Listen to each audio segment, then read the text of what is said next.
How to make a footprint system in Roblox Studio.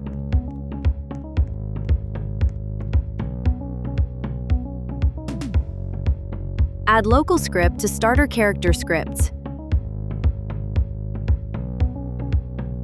Writing the script. This script detects when the player walks and dynamically places fading left and right footprints on the ground beneath their feet. Get services, player and character parts. Footstep settings. If you want to customize, I recommend trying these two settings.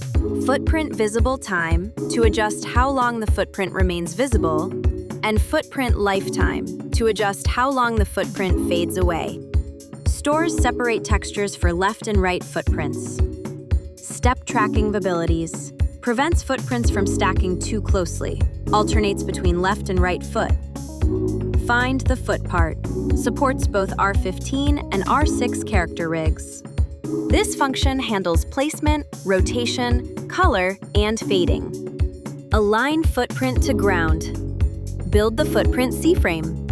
Create holder, invisible part used to hold the decal. Apply footprint decal. Footprint stays visible, fades smoothly, and cleans itself up. Runs each frame to check if a footprint should be placed. Check player is moving. Prevents footprints while standing still. Detects the ground beneath the foot. Step conditions. Only places footprints when foot is close to the ground, enough distance has been walked. Place footprint and alternate foot. Creates a realistic walking pattern.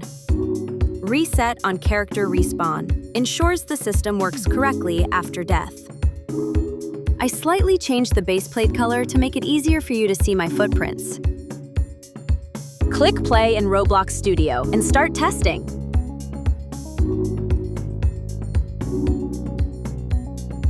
You're now equipped to start coding in Roblox Studio. Let your creativity run wild and see what you can build.